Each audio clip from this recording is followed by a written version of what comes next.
Shalom. Haleluya. Hari ini kita berkesempatan lagi untuk belajar satu lagi.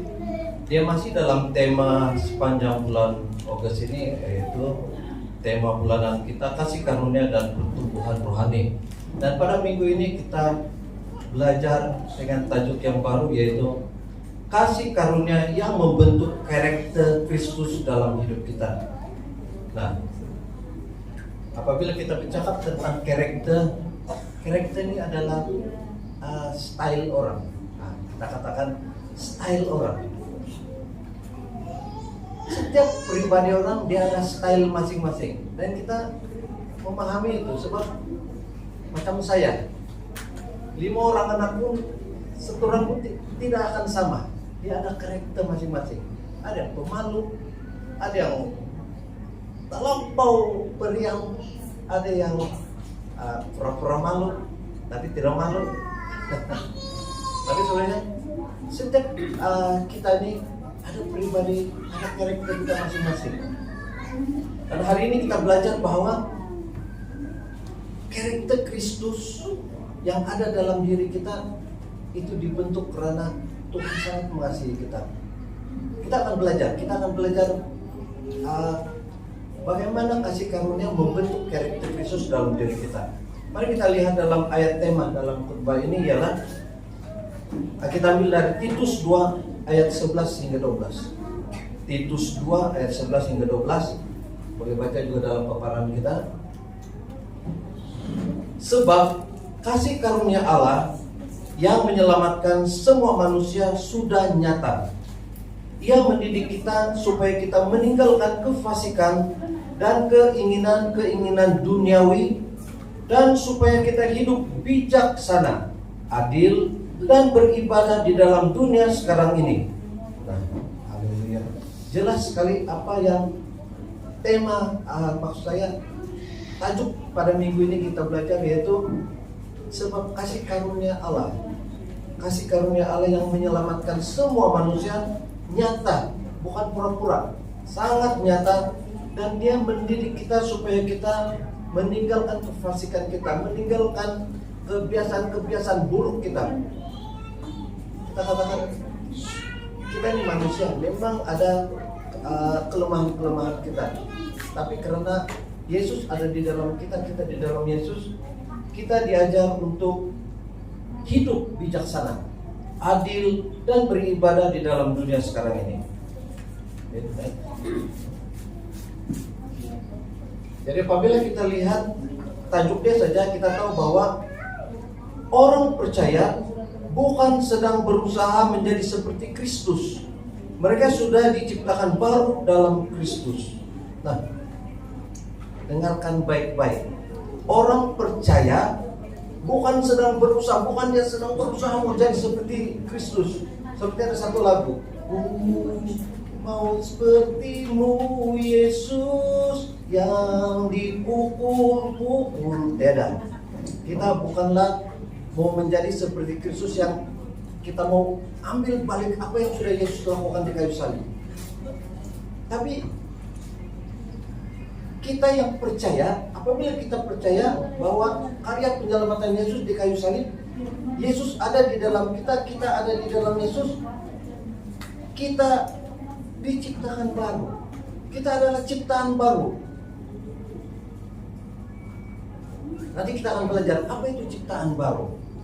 Dan karakter Kristus bukan sesuatu yang dikejar melalui peraturan atau usaha daging, tetapi sesuatu yang telah dimiliki secara rohani melalui kelahiran baru dan sedang dinyatakan melalui kasih karunia oleh Roh Kudus.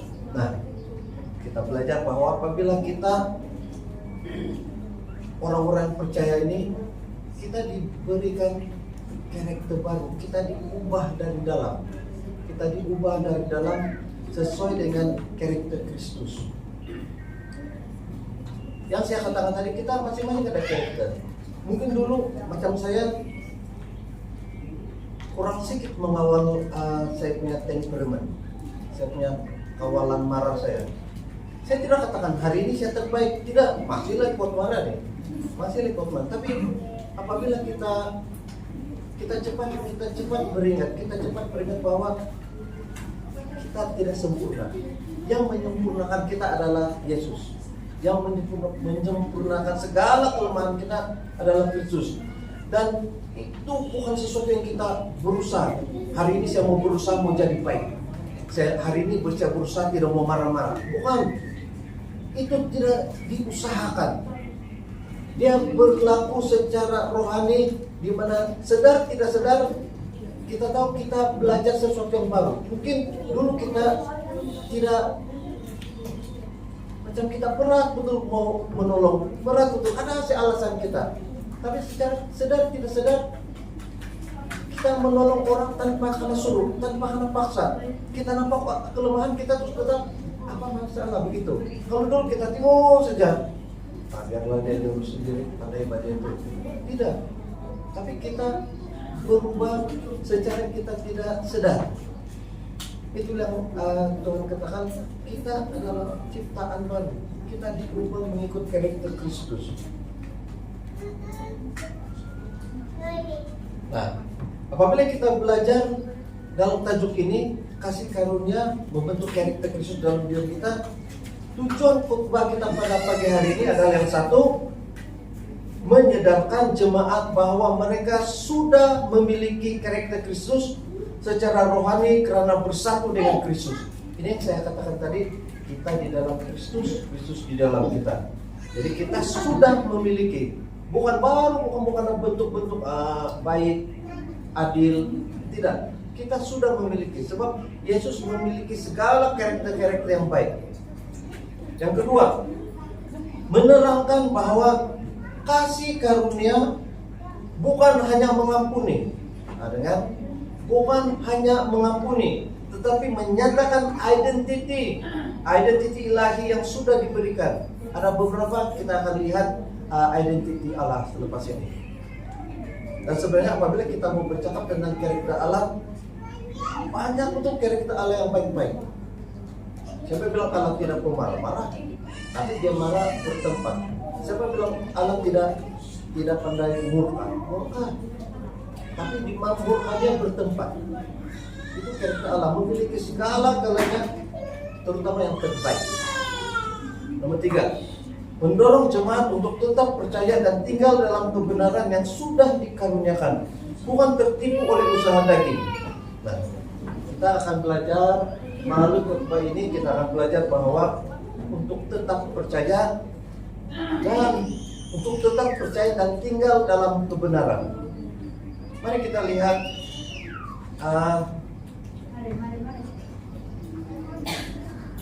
sebelum kita masuk ini, saya mau bercerita tentang karakter Allah dalam kasih karunia.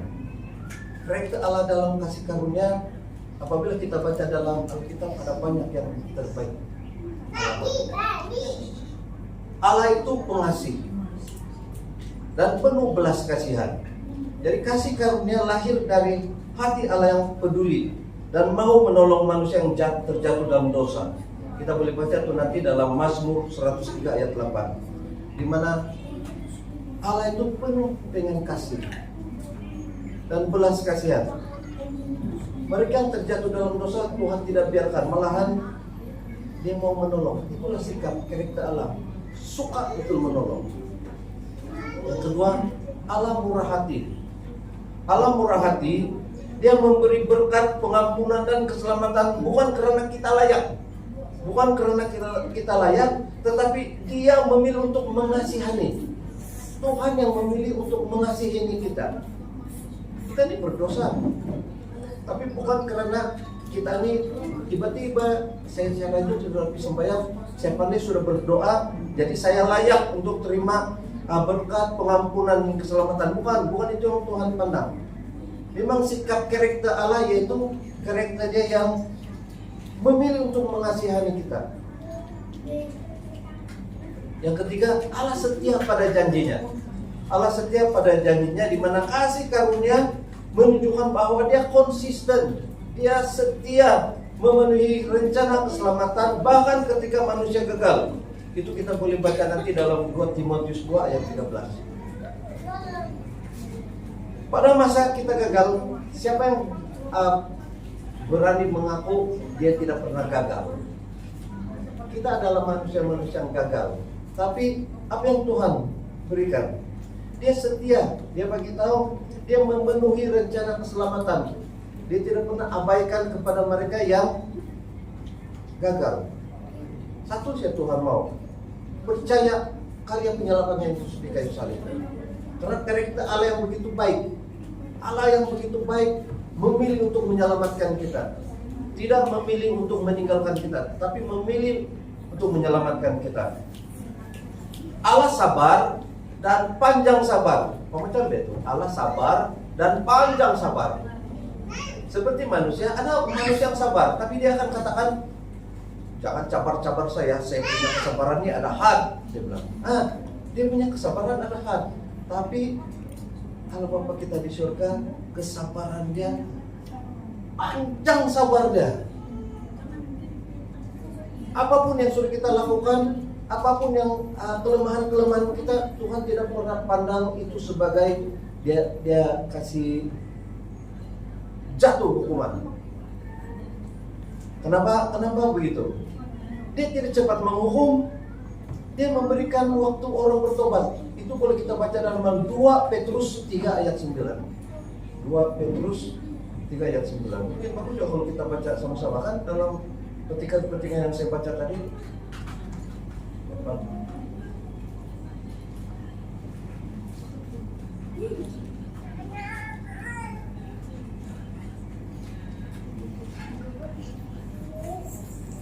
Tidak ada dalam teks ini, tapi ini saya tambah untuk kita merenungkan bersama. Untuk yang pertama saya katakan yang Tuhan adalah penyayang pengasih, panjang sabar dan berlimpah kasih, itu kita boleh dapat dalam Mazmur 103 ayat 8. Tuhan adalah penyayang dan pengasih, panjang sabar dan berlimpah kasih setia. Itu yang tadi. Yang kedua,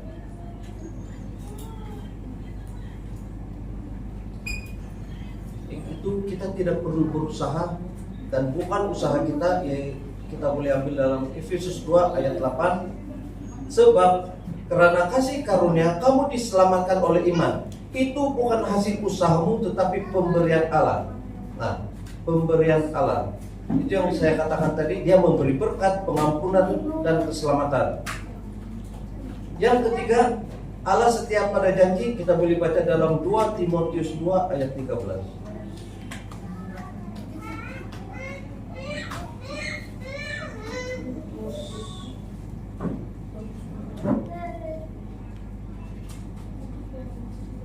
Timotius 2 ayat 13. Jika kita tidak setia, dia tetap setia, karena dia tidak dapat menyangkal dirinya. Kalau kita baca daripada ayat 11 ini,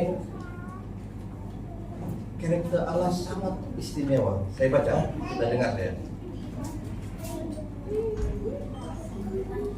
2 Timotius 2 ayat 11 hingga 13. Benarlah perkataan ini, jika kita mati dengan dia, kita pun akan hidup dengan dia. Jika kita bertekun, kita pun akan ikut memerintah dengan dia. Jika kita menyangkal dia, dia pun akan menyangkal kita. Jika kita tidak setia, dia tetap setia. Nah, di sini perkataan dia tidak sudah perkataan tidak. Jika kita tidak setia, dia tetap setia, karena dia tidak dapat menyangkal dirinya. Dia tidak dapat menipu dirinya yang dia setia dengan janjinya. Itulah karakter Allah. Apapun perangai kita, dia tidak dapat bilang, stoplah, saya tidak sudah setia menjaga kamu, biar. Tidak. Tuhan tidak dapat menyangkal dirinya, yaitu dia punya kesetiaan, janji setia dia kepada kita. Jadi itulah Tuhan kita. Beruntung betul kita dipilih menjadi anak-anak Allah. Karena Allah kita Allah yang sangat berkuasa, yang penuh dengan kasih. Nah, Allah juga penuh kebenaran. Kasih karunia tidak mengabaikan keadilan.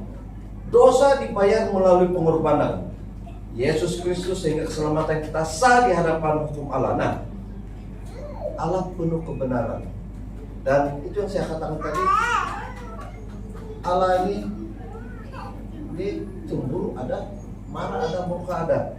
Tapi adakah dia hanya kasih limpas saja dosa-dosa kita? Tidak. Tuhan tidak pernah membenarkan kita dengan usaha kita, tapi Dia bayar semua harga dosa kita dengan harga yang mahal melalui pengorbanan Yesus di kayu salib. Itu menyebabkan keselamatan kita sah di hadapan hukum Allah. Bukanlah bilang tidak berkuasa sebab kamu tidak buat apa-apa, yang buat Tuhan. Tidak, Tuhan melakukan sempurna di kayu salib. Jadi keselamatan kita sah. Jadi kasih karunia bukan hanya tindakan sesaat atau spontan daripada Allah. Tidak. Dia adalah cerminan dari seluruh karakter Allah. Penuh kasih, benar, setia, murah hati, dan sabar. Itu adalah sebahagian daripada karakter Allah. Mari kita lihat apa yang kita dapat apabila kita biarkan kasih karunia bekerja dalam hidup kita. Yang pertama, Anda telah dibentuk baru dalam Kristus.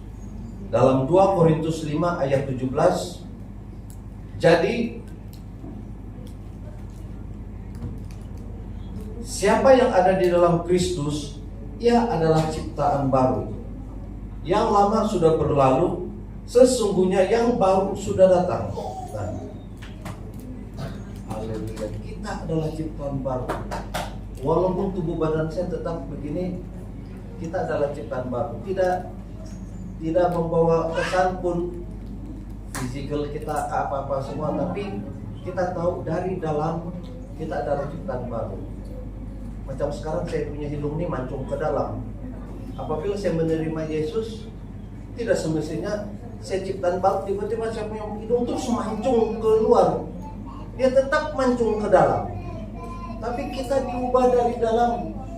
Tuhan tidak memandang bentuk-bentuk fisikal kita. Tuhan pandang pada sikap percaya kita, kerohanian kita. Tuhan mau mengajar kita supaya kita menjadi bijaksana, adil, penuh dengan kasih. Dan selain daripada itu, Tuhan akan memelihara kita, memberikan kita yang kita perlukan. Itulah karakter Allah.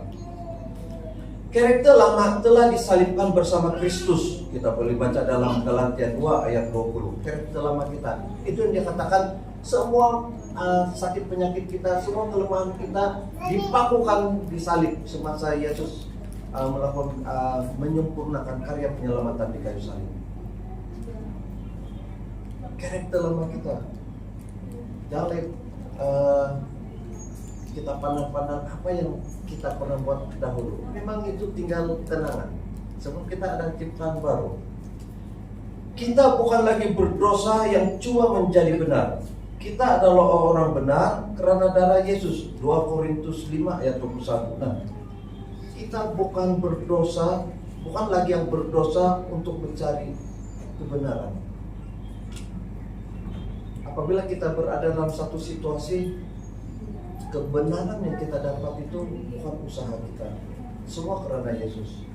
Kita sudah belajar daripada tema kita beberapa dalam tahun ini pun, satu saja, fokus pada Yesus. Fokus pada Yesus. Apa yang sudah Yesus lakukan pada kita. Jangan fokus pada perbuatan kita. Memang betul, kita banyak betul kelemahan.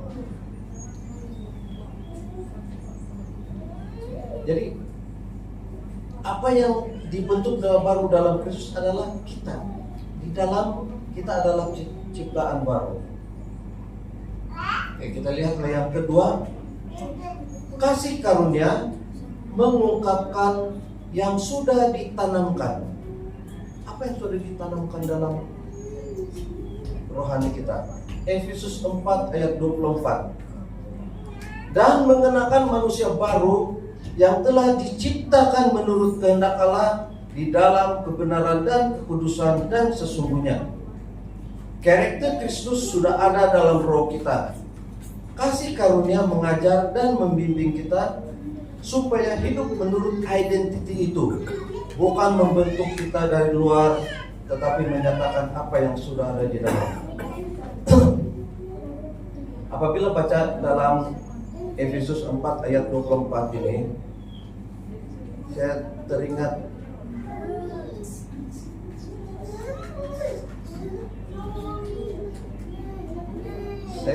dulu semasa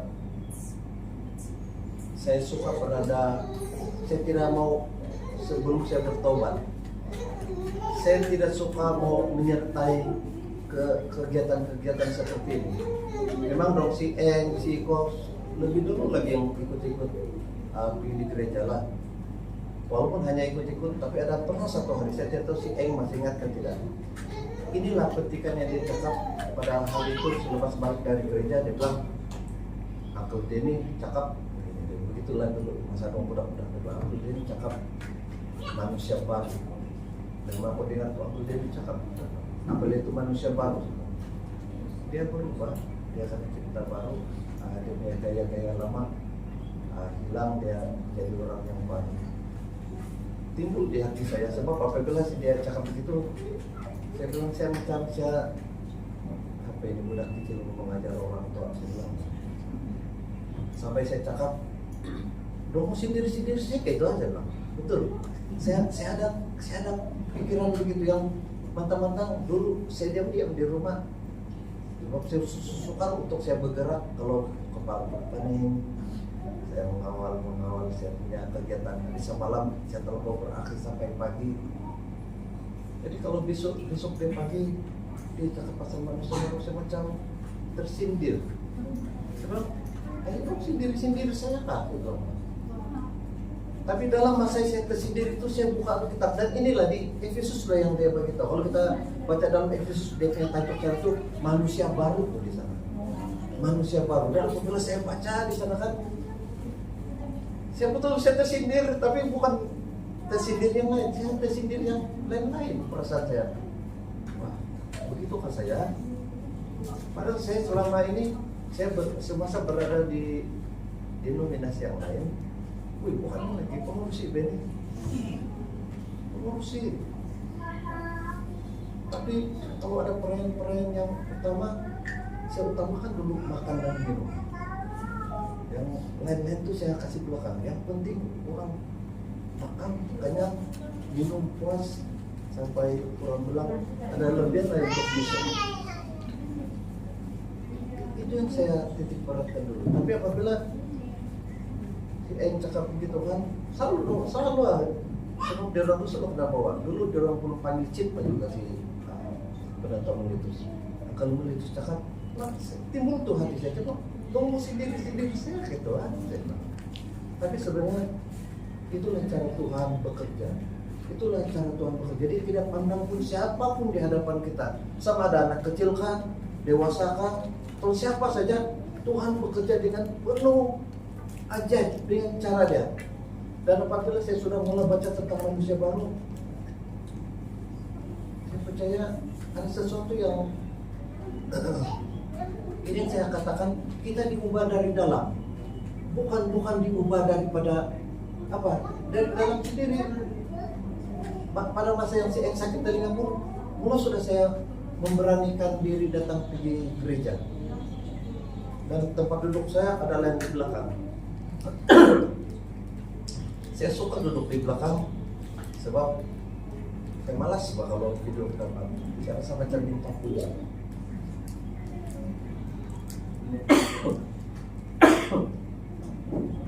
Tapi bukan itulah. Saya itu perasaan saya. Orang lain tidak pandang pun itu. Tidak pun orang mau cakap, kenapa kopi duduk depan kan? Tidak. Saya punya perasaan sendiri. Saya ada malu kepada diri saya sendiri. Tapi daripada duduk di belakang, Tuhan sentuh saya dalam cara yang istimewa, yaitu bermula daripada petikan Alkitab dan mujizat kesembuhan. Akhirnya saya pelan-pelan terbuka. Akhirnya baru saya nampak punyalah hebat apabila merayakan sesuatu perayaan tanpa ada gangguan di kepala kita yang mau paling gitu. Saya sangat gembira. Saya terasa betul begini pula kenikmatan merayakan sesuatu perayaan tanpa kau sakit besok paginya. Begitu. Nah, jadi itu yang saya katakan, karakter Kristus mengubah kita dari dalam. Kita tidak perlu pun berusaha. Saya tidak perlu berusaha dari dalam, otomatis tidak perlu usaha. Saya bilang, saya ikut sudah sembahyang. Tidak, otomatis pandai sendiri ikut di gereja. Pandai sedikit, pelan-pelan saya ikut gotong royong. Walaupun sedikit memang memakan masa, tapi Tuhan bekerja dari dalam. Dia membentuk karakter kita dari dalam. Dan saya pun tidak tahu, bila mulai saya cakap, iya saya mau dibaptis. Saya terlupa, bila saya cakap saya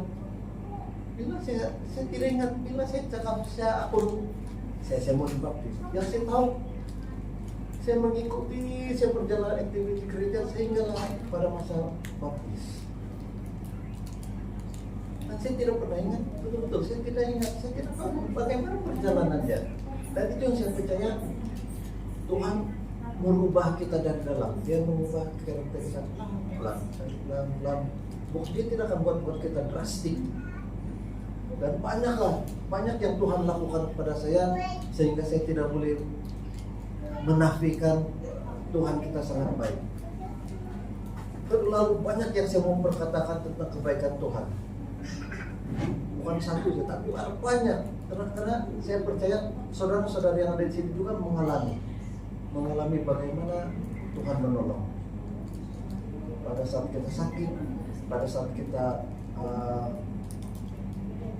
susah dari segi ekonomi, banyak yang Tuhan tolong. Nah, yang ketiga, hidup menurut identiti baru. Kalau kita lihat di film-film penyiasatan, kalau ini agent mau menyiasat negara lain, dia akan ubah identiti dia. Dia akan tukarkan pengenalan dia, karena bersolek sedikit, pakai rambut palsu apa-apa. Dia mengubah identiti dia supaya dia tidak dikenali. Tapi berbeda dengan Allah Bapa di surga. Dia punya identiti dari dahulu sehingga sekarang tidak pernah berubah. Itulah identiti karakter Allah kita. Tidak pernah berubah. Dalam Galatia 5 ayat 22 hingga 23, tetapi buah roh ialah kasih, sukacita, damai sejahtera, kesabaran, kemurahan, kebaikan, kesetiaan, kelemah lembutan, penguasaan diri. Itulah yang dari dulu lagi sudah ada buah roh tentang Allah. Bukan yang tahun 2000 baru muncul ini kasih. Bukan tahun 2025 baru muncul ini sukacita. Tidak. Dari dulu lagi sudah ada ini buah roh. Cuma masa itu kita hanya berpikir, fokus kita satu saja, itu apabila kita rajin sembahyang, karena tolonglah. Kalau kita kuat berdoa, kita karena tolonglah. Kalau kita besar, kita punya kerja kita di gereja, kita rasa berkat kita besar lah. Kalau kita kurang menolong, kurang lah. Tidak. Dari dulu lagi Tuhan menyediakan berkat-berkat berkelimpahan. Dan kita saja muqtadatu berkat. Kalau kita beranggapan yang kita ini tidak layak untuk terima berkat, sia-sia pengorbanan Yesus di kayu salib. Kenapa Yesus sanggup mati di kayu salib? Kalau dia untuk kita yang masih ada perasaan saya tidak layak. Padahal kita sudah diberikan berbagai berkat dari kita saja. Jadi yang saya katakan tadi yaitu kasih, sukacita, damai sejahtera, kesabaran, kemurahan, kebaikan, kesetiaan, kelemah lembutan, penguasaan diri, itu adalah buah roh, bukan usaha manusia. Nah, bukan usaha manusia untuk mendapatkan sukacita, bukan usaha manusia untuk dapat damai sejahtera. Itu adalah buah-buah roh yang sudah Tuhan sediakan dari dahulu sehingga sekarang, dan pada masa akan datang pun tetap sama. Semua ini sudah tersedia dalam roh orang percaya. Nah, sekali lagi muncul perkataan percaya. Inilah dasar orang kecil percaya. Ada orang cakap percaya saja. Dia percaya apa? Percaya saja Tuhan tolong. Macam kita mau katakan percaya saja. Ada orang yang dia bilang, saya tengok dulu bukti baru saya percaya. Obat dulu lah. Kalau kau percaya baru saya percaya. Tapi Allah Bapa kita di surga bukan begitu. Dia mau kita percaya. Berbahagialah mereka yang tidak melihat tapi percaya. Siapa di sini pernah lihat berjalan bersama Yesus? Tidak. Tapi kita tetap percaya bahwa apa yang Yesus lakukan di kayu salib sempurna. Tidak utang-utang sudah dengan dunia.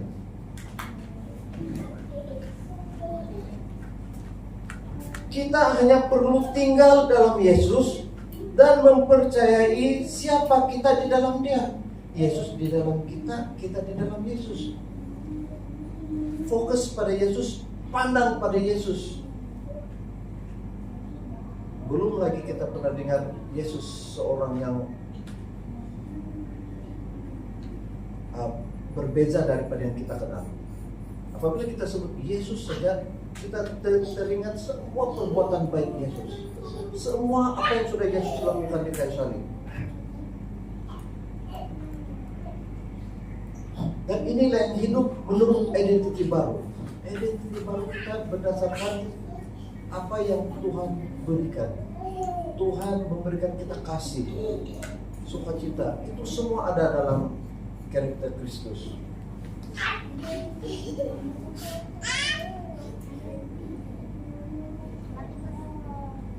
Dan apabila kita bercakap tentang kasih karunia yang membentuk karakter, sebenarnya ada banyak lagi yang sudah Tuhan lakukan pada kita. Bukan setakat nomor 4 saja, setakat nomor 3 saja. Sebenarnya ada banyak lagi yang Tuhan lakukan dalam hidup kita. Cuma kita tidak dapat. Kalau kita ada yang asal ada perbuatan baik Tuhan, terus otomatis karena tulis tidak muat kali buku-buku yang ada di dunia ini kebaikan Tuhan. Terlalu baik.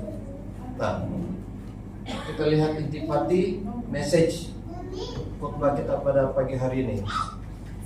Karakter Kristus sudah menjadi milik kita karena kita telah disatukan dengan Kristus melalui karya salib yang sempurna. Nah, ini saya katakan tadi, percaya pada Yesus, pandang pada Yesus, apa yang sudah Yesus lakukan di kayu salib. Jadi karakter Kristus sudah menjadi milik kita, bukan lagi baru menjadi milik kita, sudah menjadi milik kita. Kasih karunia menyatakan bukan membentuk dari nol. Nah, di sini dia katakan kasih karunia menyatakan bukan membentuk dari nol. Maksudnya menyatakan itu reveal atau manifest. Kita bermanifesto. Manifest berarti sesuatu yang sudah ada dalam rencana, sifat dan realiti Allah, lalu diungkapkan atau diwujudkan kepada manusia. Itu dikatakan kasih karunia menyatakan rencana, sifat Allah dan apa yang Tuhan berikan yang terbaik diwujudkan kepada manusia. Itu diwujudkan, itu dia menyatakan, dan bukan membentuk dari nol to zero. Kalau bukan membentuk dari nol, create from nothing, arti dia berarti sesuatu itu bukan tidak ada sama sekali. Dia sudah ada dan diciptakan untuk kita, sudah ada, diciptakan bagi kita, bukan daripada tiada. Apabila kita menerima Kristus dalam diri kita, sudah itu karakter Kristus. Bukan Tuhan baru cipta kasih masuk, tidak, sudah ada.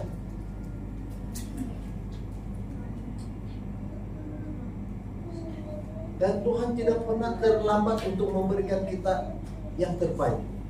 Tuhan tidak pernah terlambat untuk memberikan kita yang perlu. Ada orang bilang, apabila dia bilang berdoa, saya mau ini, memang banyak keperluan kita. Tapi Tuhan tahu apa yang paling kita perlukan. Dan tidak pernah terlambat dan tidak pernah tertinggal. Nah, nomor 3, pertumbuhan rohani adalah tinggal dalam kebenaran identiti kita, bukan usaha menjadi sesuatu yang belum kita miliki. Pertumbuhan rohani adalah tinggal dalam kebenaran identiti kita. Inilah identiti kita, yaitu kebenaran Yesus yang kita dapat, bukan usaha kita. Dan bukanlah kita berusaha untuk sesuatu yang belum kita miliki. Apabila kita ini, makanya saya punya penyampaian ini berulang-ulang kan, yang kebenaran itu sudah ada, kita terima Yesus, sudah ada dalam diri kita. Bukan kita berusaha lagi mau mendapatkan, tidak ada usaha kita.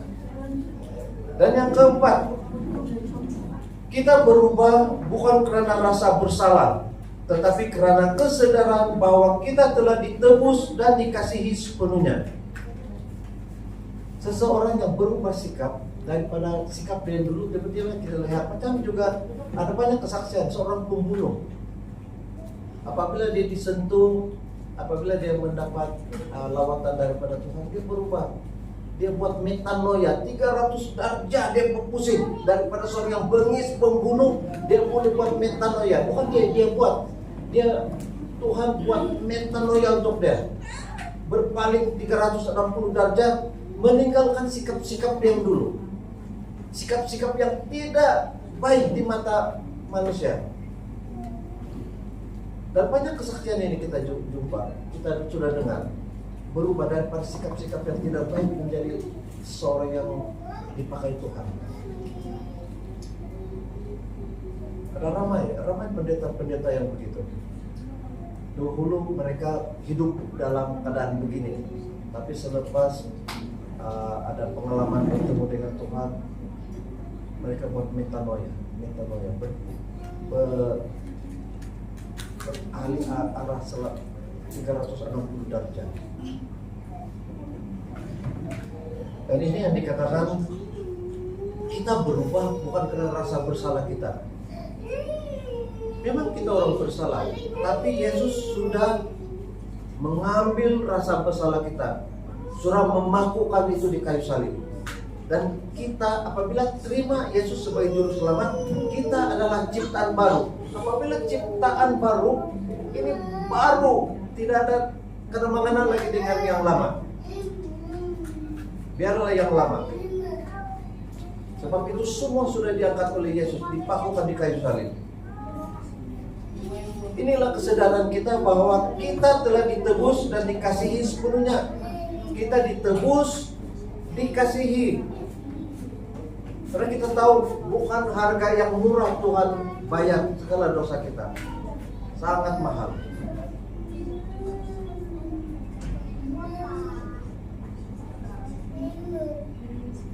Terusnya, apabila kita percaya apa yang sudah Tuhan lakukan dalam hidup kita, mari kita tengok apa aplikasi rohani, apa yang kita perlu lakukan apabila kita tahu kita telah dibentuk mengikut karakter Kristus. Yang pertama, percaya siapa Anda di dalam Kristus. Aku bukan lagi manusia lama, aku adalah ciptaan baru. Karakter Kristus hidup dalam aku oleh kasih karunia Tuhan. Nah, percaya siapa kita di dalam Kristus. Jangan lagi kita bilang saya orang berdosa. Asik-asik kita cakap saya orang berdosa. Padahal sudah dikatakan Yesus sudah menanggung segala dosa kita di kayu salib. Tapi saya tidak layak terima itu sebab saya berdosa kan, saya buat ini, saya buat ini. Kita merendah-rendahkan diri kita. Kita tidak pandang pengorbanan Yesus di kayu salib yang begitu agung betul karya penyelamatan dia. Kita senang-senang saya cakap, saya tidak layak. Saya tidak layak. Memang pun kita tidak layak. Siapa yang melayakkan kita? Yesus melayakkan kita. Kalau Yesus tidak melayakkan kita, tidak tahu apa kejadian kita pada hari ini. Tapi karena kebaikan Tuhan, kita dilayakkan karena apa yang sudah Yesus lakukan di kayu salib. Nah, yang kedua, tinggal dalam kasih dan bukan dalam usaha. Tinggal dalam kasih dan bukan usaha manusia. Fokuskan pandangan kepada Yesus dan salibnya. Disitulah transformasi sejati berlaku. Boleh baca dalam 2 Korintus 3 ayat 18. Transformasi perubahan. Transformasi perubahan. Ini yang saya katakan tadi, kita tidak sadar Tuhan mengubah kita dari dalam. Daripada tidak suka menolong orang, tiba-tiba kita merasa macam berat hati kalau kita tidak tolong orang. Padahal dulu kalau kita tengok orang susah, pedulilah ya, urus sendirilah. Tapi Tuhan mengubah kita dari dalam. Dia memberikan kita kasih. Kita mau cakap tidak mau tolong macam tidak dapat, sebab kita sudah diubah dari dalam.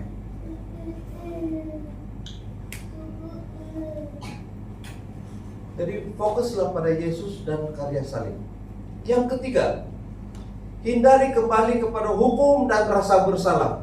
Nah, berulang-ulang. Ini yang saya katakan, apabila kita menyampaikan satu khotbah, apabila membawa tajuk ini, dia akan berulang-ulang.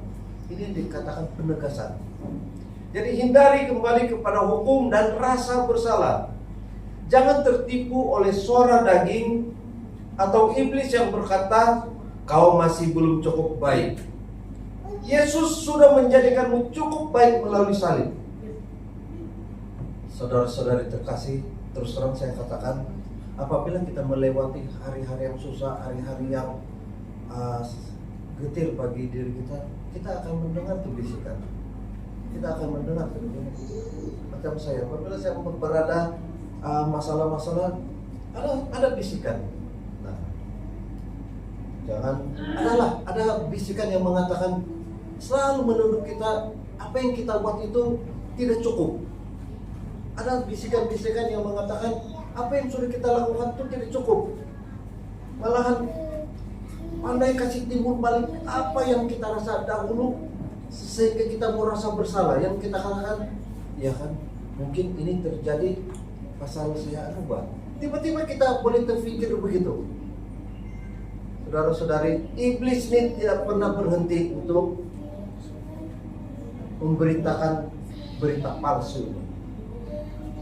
Saya katakan berita palsu. Kita sudah ditebus.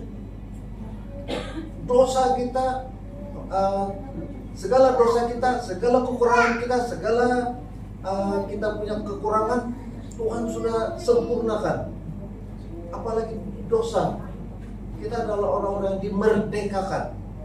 Tapi kalau kita masih leda mendengar bisikan itu, percayalah bahwa Tuhan tidak pernah mengungkit-ungkit apa yang sudah kita lakukan, apa kelemahan kita. Tuhan tidak pernah ungkit-ungkit. Tuhan memberikan kita keselamatan sekali dan selama-lamanya. Kalau kita ada dengan bisikan-bisikan itu, sering itu adalah iblis. Iblis ini masih mau merebut kita. Dia tahu dia sudah kalah, tapi dia masih ada niat mau merebut. Nah, jadi percaya saja bahwa Yesus sudah menjadikanmu cukup baik melalui salib. Tidak ada lagi yang utang-utang dosa, utang-utang kelemahan-kelemahan kita, utang-utang kita mau tanggung dosa-dosa nenek moyang kita. Tidak, semua sudah dilangsaikan di kayu salib. Dan yang keempat, berdoalah setiap hari. Kalau dikatakan di sini, berdoalah begini setiap hari. Kita boleh sama-sama baca. Kita lihat, berdoa setiap hari tidak menjadi masalah bagi kita. Kenapa dalam setiap saat kita berdoa tidak menjadi masalah kepada kita yang suka memuji Tuhan. Jadi apabila kita aplikasi kita dalam kehidupan rohani kita, kita boleh berdoa seperti ini. Terima kasih Tuhan, karena aku telah dibentuk serupa dengan Kristus. Aku percaya bahwa karaktermu sedang dinyatakan dalam hidupku oleh Roh Kudus, bukan oleh kekuatanku. Sama ada anak kecil kah, yang remaja kah, yang dewasa kah, sebenarnya kita semua memiliki karakter Kristus. Karena Kristus juga dia dari kecil sehingga dewasa, dia melalui itu masa. Dan kita yang percaya jangan lagi bilang, ayah saya tidak dapat apa, saya tidak dapat sabar, jangan begini-gini. Saya katakan diri saya tuh, saya selalu ada pergumulan dengan sikap saya. Tapi saya masih percaya bahwa Tuhan tidak pandang itu semua. Tuhan pandang pada sikap percaya kita, percaya pada Yesus. Kalau kita dapat mengubah dengan usaha kita, berarti kita tidak memerlukan kasih karunia. Kalau kita bilang, saya tidak sudah kuat marah, sebab saya beratis, saya betapa di gua. Kita tidak akan percaya mengubah diri kita, sikap kita dengan usaha kita sendiri. Tapi kita biarkan Tuhan yang bekerja. Tuhan yang bekerja, Tuhan tahu apa yang perlu bagi kita. Dan sedar tidak sedar, kita tahu bahwa kita semua dikasihi Allah. Kita semua sudah diberikan karakter Kristus. Haleluya, haleluya.